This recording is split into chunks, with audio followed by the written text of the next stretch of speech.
В окупантів немає коріння, немає пам'яті і немає душі. Російські війська атакували Київ, атакували киян. Скажу вам по-русски. Это в нашей столице, в городе, о котором вы, собственно говоря, всегда говорили, мать городов русских, который сделал наши народы историческими и который вы сегодня бомбили.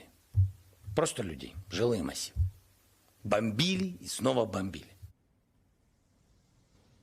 Ukrainian President Volodymyr Zelensky continues to use social media to appeal directly to Russian troops in Russian, as you can see, and he hosts leaders from 3 EU countries in the capital, Kyiv, today.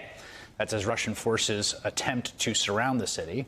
Zelensky held talks with the prime ministers of Poland, Slovenia, and the Czech Republic, all NATO member states. They're part of a massive diplomatic push to end the Russian invasion that includes direct talks between Ukrainian and Russian diplomats in Turkey. An aide to President Zelensky said the group was discussing a ceasefire and Russian troop withdrawal. The Russian foreign minister restated demands that Ukraine not attempt to join NATO and demilitarize. Bill Taylor served as the U.S. ambassador to Ukraine from 2006 to 2009, again as acting ambassador 2019 to 2020, amid a long career in foreign service.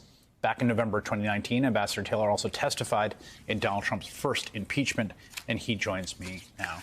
I found the visuals today, Ambassador, quite striking to see those heads of state entering a war zone. I mean, you know, as we saw from Richard Engel earlier in the show, there's a rocket strike on a subway station in Kyiv today to be there. And how important do you think that was, this, or at least the symbolism of it?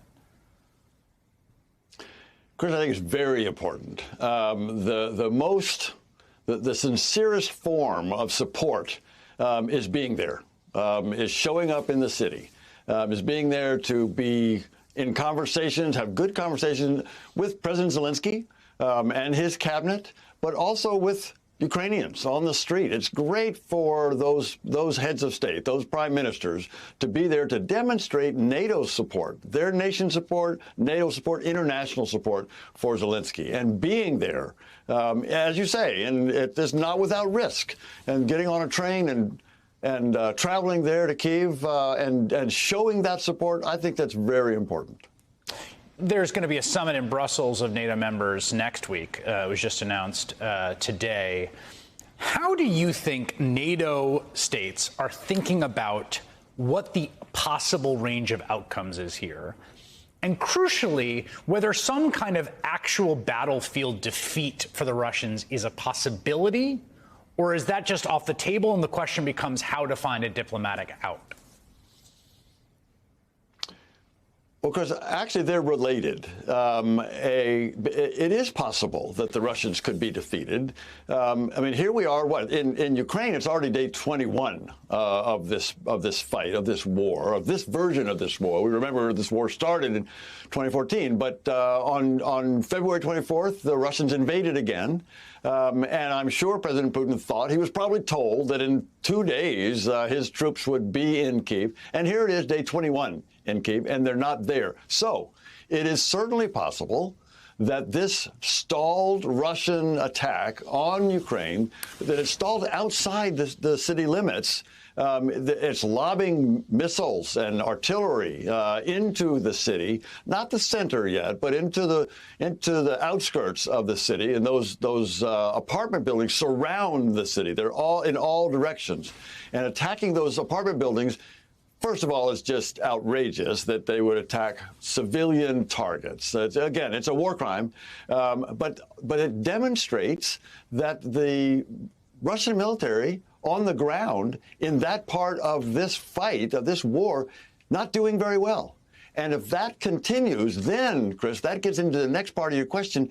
If the Russians stall, if the Ukrainian military is able to stop that progress, that invasion, that occupation of Ukraine, then it is possible that there's a stalemate, which is where negotiations can take place.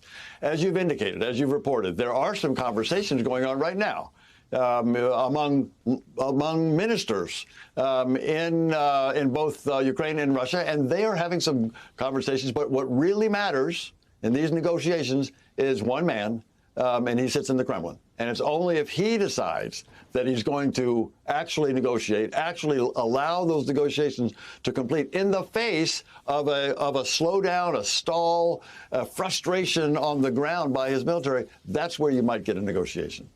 You know, there's been a lot of talk about China's role in all this, and today the Chinese ambassador to the U.S. wrote a piece in the Washington Post, sort of laying out the Chinese position on this. They denied that they've been solicited for help from the Russians. They denied having any foreknowledge, basically saying, "Hey, look, we trade with both these countries. Why would they want them to go to war?" Also taking great pains to say why the Taiwan situation is entirely different because Taiwan is not sovereign. And yada yada.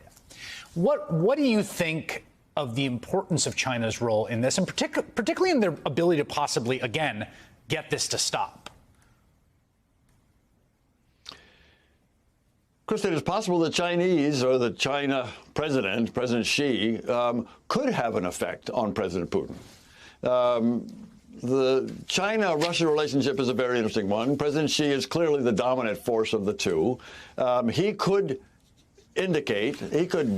convince President Putin that things are not going well, that President Xi, is not interested in bailing him out, in bailing out Putin. He's not interested in diverting these sanctions and helping to ameliorate the sanctions that are on President Putin. So China is walking a very complicated, probably fine line that they don't want to reject the Russians, but they're not supporting them. They abstained in the UN twice, and so they've not been supportive of the Russians, and they may not be. Yeah, that was definitely the tenor, at least in the public-facing tenor of that op-ed in the Washington Post today. Ambassador Bill Taylor, thank you so much.